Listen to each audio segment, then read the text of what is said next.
All right, Revelation chapter number 7. Let's pick up there at verse number 13. Notice what it says. And one of the elders answered, saying unto me, what are these which are arrayed in white robes, and whence came they? And I said unto him, Sir, thou knowest. And he said to me, These are they which came out of great tribulation, and have washed their robes, and made them white in the blood of the Lamb. Therefore are they before the throne of God, and serve him day and night in his temple, and he that sitteth on the throne shall dwell among them. They shall hunger no more, neither thirst any more, neither shall the sun light on them, nor any heat. For the Lamb which is in the midst of the throne shall feed them, and shall lead them unto living fountains of water, and God shall wipe away all tears from their eyes. I can't read this morning. All right, here we go. Notice we picked up left off last week with verse number 12, and we studied the Jews versus the Gentiles, and how that one of the reasons why we believe in the pre-tribulational rapture and why we do not believe the church is going to be here for the tribulation period is the fact that in Revelation 7, it goes back to a Jew-Gentile system.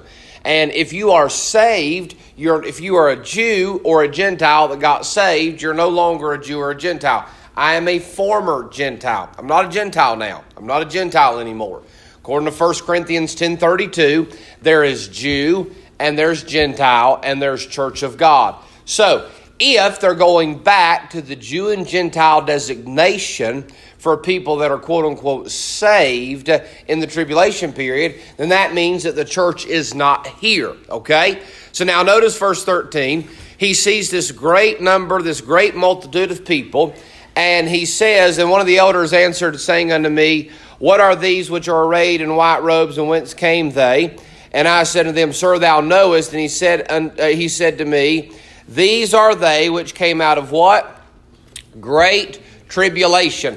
Now here's something you've got to really understand, and where a lot of people will really try to be smart alecks about the timeline of the tribulation and when we're going to get out of here, and are we going through half of it, all of it, and all that.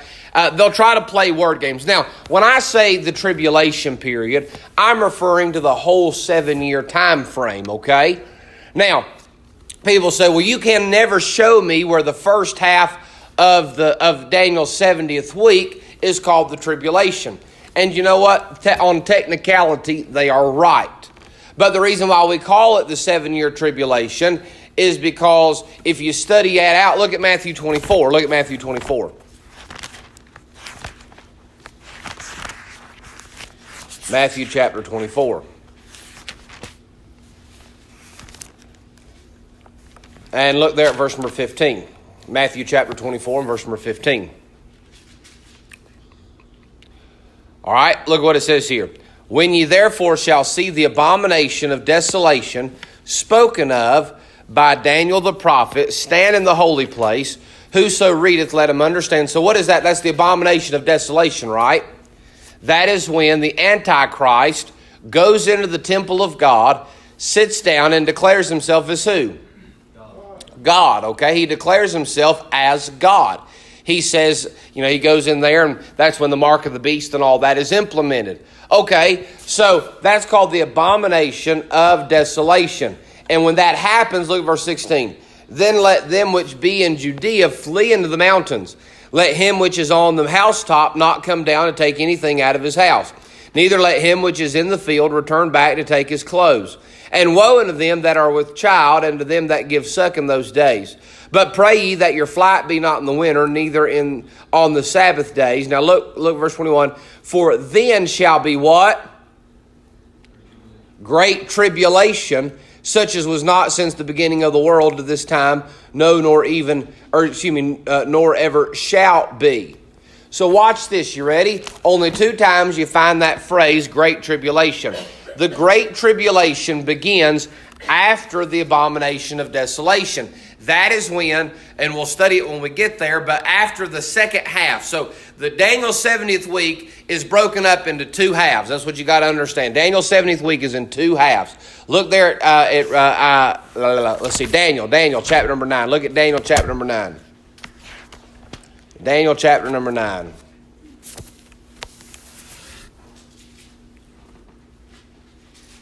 Daniel chapter number 9. Look what it says here in verse number 24. Daniel 9:24.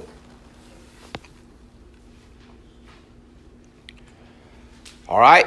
70 weeks are determined upon thy people. Who's the people of God in the Old Testament?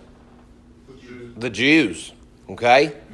70 weeks are determined upon thy people and upon thy holy city. What's the holy city? Jerusalem. Okay.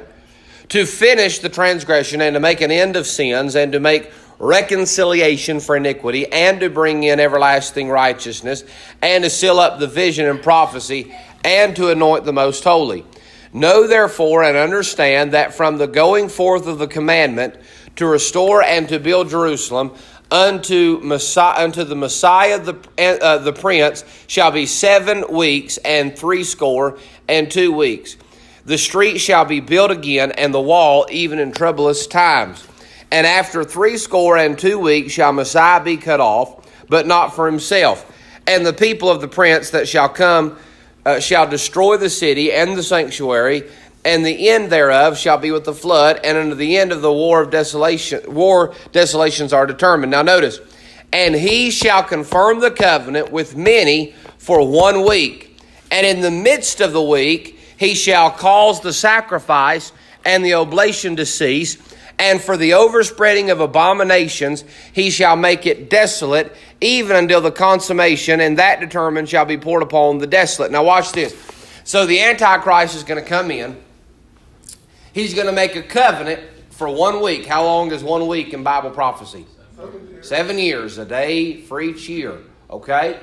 You study out the first time the word week is ever mentioned. It's in Genesis. I forget the chapter right offhand, but it's where Jacob is serving for Leah, and he serves 7 years. He says, I have fulfilled her week. Okay? So, in the midst of this week, in the midst of this 7-year period, the Antichrist is going to break this covenant. He's going to go into the temple, and more than likely what's going to happen is he's going to cause a covenant, some kind of an agreement to be made where the Jews are going to be able to reinstitute sacrifices. They're going to rebuild the temple or set up the tabernacle, because the tabernacle is also called the temple, and all that kind of stuff. Something's going to happen where the Jews are going to be able to reinstitute their Jewish form of worship and have sacrifices.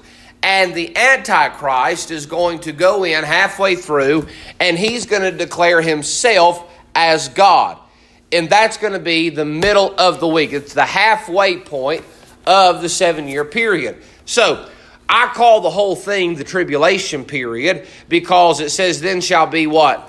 Great tribulation. If you study the first half of Daniel's 70th week, you know, the seal judgment, we talked about the seal judgments, all that's going on during the seal judgment. I mean, doesn't that sound like tribulation to you? Yeah. You know, all the natural phenomenon and, you know, all the famine and war and killing and the wild beasts going nuts and all that. I mean, that sounds pretty tribulational to me, okay? So, I call the whole thing the tribulation period. If somebody wants to say, well, that's just never called that biblically. Okay, well, that's fine. You can splice hairs there if you want to. But I call the whole thing the tribulation period. But as we go back to Revelation chapter number 7, these are they which came out of great tribulation. The second half of the tribulation, no doubt, the gas is turned up full throttle. The second half of the tribulation is where you've got the vial judgments and some of the trumpet judgments. As the vials are being poured out upon the earth, we'll get there when we get there in chapter 15 and 16. All right, now notice back in Revelation 7:14, we also looked at a little bit last week, and have washed their robes and made them white in the blood of the Lamb. Now we know that this is tribulational, because do we wash our robes in the blood of the Lamb? No. We wash, or the Lord washes us in the blood of the Lamb, right? The Lord washes us. We don't wash our robes in the blood of the Lamb. See how that works? So, understand that when Jesus Christ saved us, we got washed. Our robes did not get washed. And I know we sing about the robes being washed and all that kind of stuff, but He's the one that washed us. You can cross-reference that in Revelation 1:6. All right, now notice verse number 15. Therefore are they before the throne of God, and serve Him day and night in His what? Temple. Now, here's the interesting thing about this. when you get to heaven, people say, "What are we going to do when we get to heaven? What are we going to do when we die and go to heaven and in eternity and all that?" What we're going to do is we're going to serve the Lord. Come on in, folks. Good to see y'all this morning. What we're going to do when we get to heaven is we're going to serve the Lord. You say, what aspects are we going to serve the Lord in? How are we going to serve Him in eternity? I don't know. But I promise you, heaven's not going to be a boring place. Eternity, the new earth, the new Jerusalem, is not going to be a boring place. We're going to be serving Him, okay? And these ones that come out of great tribulation shall also serve Him. And He that sitteth on the throne shall dwell among them. All right? What does the word Emmanuel mean? God with us, right? So He's going to be our Emmanuel. He's going to dwell among us. They shall hunger no more, neither thirst any more, neither shall the sun light on them. There don't be any sun in eternity. All right, in one place we'll get in Revelation, it says they have no need of the sun there. The sun shall not light upon them or on them, nor any heat. So there's not going to be any heat there. There's not going to be any heat on us anymore. There's going to be no sun there. All right? Then look at verse 17. For the Lamb which is in the midst of the throne shall feed them and shall lead them unto living fountains of water, and God shall wipe away all tears from their eyes. All right? All that's pretty self-explanatory. No more crying. So there you have a parenthetical chapter of the tribulation period. Now let's look at chapter number 8. Chapter number 8, verse number 1. This is where it really starts to get saucy. This is where it really starts to get interesting. This is where things really start to get poured out. You ready? Look there at chapter number 8 and verse number 1. And when he had opened the seventh seal, there was silence in heaven about the space of half an hour. That is the proof text for why there will be no women in heaven. So, some of y'all get that in a minute, maybe. All right, but yeah, boo, get out of here. All right, anyway. So we don't know. Now, here's the thing. We don't know what's going to happen when the seventh seal's open. The seventh seal doesn't get open until the very end of the tribulation period. But something is going to happen where God's going to open that seventh seal. The Lamb's going to open that seventh seal. And something so devastating, miraculous, earth-shaking, whatever you want to call it, there's going to be silence in heaven. Nobody's going to speak for 30 whole minutes. Brother Darren, you got any theories on that? Well, since basically Armageddon is the sixth seal, I see the silence in heaven because the armies of heaven is left, and I see this silence is ominous, that it's like there's silence in heaven because of the slaughter that's going on the earth. Yeah, could be. That's kind of my theory too, about it's just the aftermath of Armageddon and all that kind of stuff and everything that just happened. Because like you said, the sixth seal is Armageddon. But there's going to be silence in heaven for 30 minutes, okay? Look there at verse number 2. Now, this is where you got to really rightly divide.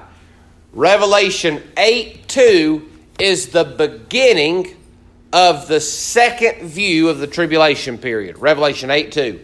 This is what we call, and I'd have my marker board up, but I did a number on my canvas there, and when it fell, so I don't have the ability to write. But I want you to notice now, Revelation 8:2, and I saw the 7 angels which stood before God, and to them were given what? 7 trumpets. Now we see what we call the trumpet judgments. This is when, so we looked at how the Gospels, so the Gospels are 4 different accounts of one event. What's that one event? Life of Christ, right? So, the seal judgments of Revelation and the trumpet judgments of Revelation and the vial judgments of Revelation are 3 different accounts of the same event, the tribulation. So now we have what we're approaching on as the trumpet judgments. And this is where it starts getting really intense and really starts getting interesting.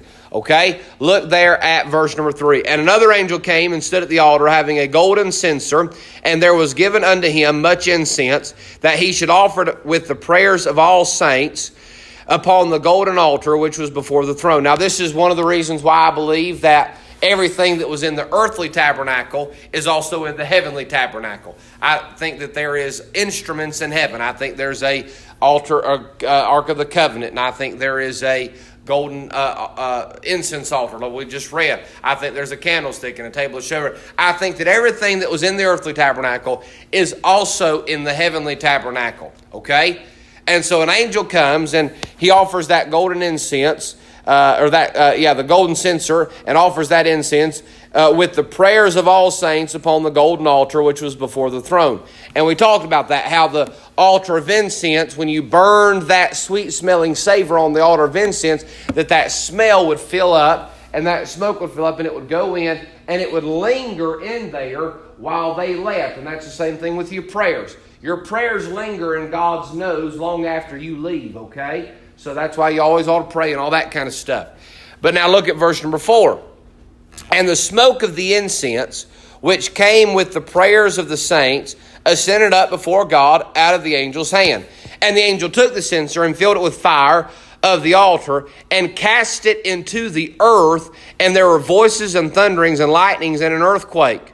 And the 7 angels which had the 7 trumpets prepared themselves to sound. Now notice verse number 7. The first angel sounded, and there followed hail and fire mingled with blood, and they were cast upon the earth, and the third part of trees was burned up, and all green grass was burned up. So here's the first trumpet that happens. You ready? Fire mingled with hail and blood hail mingled with fire and with blood are cast down on the earth. Now, I'm going to be honest with you. I'm not entirely sure how exactly hail is mingled with fire and blood. I don't know if there's somehow some kind of chemical inside the hail that once it impacts, it ignites. I don't know if it's just hail coming down and fire and blood are just kind of coming down with it. I don't know. Then there begs the question, where does the blood come from? All right, I don't know. Brother Darren, you got any theories on that? Where the blood comes from? Not really. Yeah, I couldn't figure it out either. So, here comes this hail. Now, I'm not talking about little pebbles where, during the summer rain, and all of a sudden it starts hailing a little bit. I'm talking about hailstones. We'll read about them a little bit later on. These things are big enough. Every time God sends a hail, it's big enough to kill a man, all right? Impact, crush a skull open, all right? And what happens is as this hail and fire and blood is falling down, it is burning up all the green grass. All the green grass is burned up. And a third part of the trees. Now, here's the interesting thing. You say, well, preacher, it's not, okay, if all the green grass is burned up, it's not that huge of a deal, right? Well, wait a second. How many of y'all like steak? I like steak, man. Well, guess what? If you want good steak, what do we often talk about? Grass-fed beef, right? You know how many animals live off the grass? All right, you let grass grow up tall enough and it turns into what? Hay, right? So if you like beef and during the tribulation period, more than likely there's going to be some kind of EMP bomb and a lot of electronics are probably going to be fried during the tribulation period. Horses are going to become a big thing again, riding around on horses. All that's going to be severely affected by the fact that there's no grass anymore. And not only that, but a third part of all the trees. Now, let's see who paid attention during science class. What do trees... All right, you are a living organism, right? You breathe in what? Oxygen, and you produce what? CO2, carbon dioxide. Okay, that carbon dioxide, if you breathe in enough carbon dioxide, it's actually poisonous to you. You'll suffocate. But now, wait a second. Trees, though, God is a genius, man. Here's 7.5, 7.6 billion people on earth, and they're breathing in oxygen, and they're converting out carbon dioxide. I heard somebody say one time that some humans, the only thing they're good for is turning O2 into CO2. You breathe in that oxygen, bring out carbon dioxide. But do you know what trees do? Trees actually do the exact opposite. They feed off of CO2, carbon dioxide, and they produce what? Oxygen. Now, can you imagine a third part of all the trees on planet Earth? Gone, first trumpet. Gone. They always talk about the air quality. Now, listen, I don't believe in global warming. I don't. I don't think it's real. I think it's fake. I think it's all a hoax put on to try to put in more governmental regulations. Okay? I don't think the fact that I'm throwing away a plastic bag in my trash can is contributing with temperatures getting hotter. All right? Al Gore, so I remember back when I was in like middle school, maybe even elementary school, Al Gore said in 10 to 15 years there wouldn't be any ice caps. Well, guess what? The ice caps are still here. All the oceans haven't risen, all the alarmists. And back in the 70s, they were saying what? They were saying there's going to be an ice age coming. An ice age is coming. An ice age is coming. Then they realized an ice age wasn't coming. And then it was, well, the Earth's getting hotter and all this stuff and greenhouse gases and blah, blah, blah. But now, can you imagine, though? I've been to places like Manila, Philippines. Guys, the air, Miss Reed, you've been to Manila, Philippines. All right, Brother Darren, you flew in through there. The air's different there, isn't it? There's something about it. It's you can smell the pollution. You really can. Same way with like in Mexico City. It's just a large city, and there's a lot of exhaust. There's a lot of vehicles. There's a lot of things going on.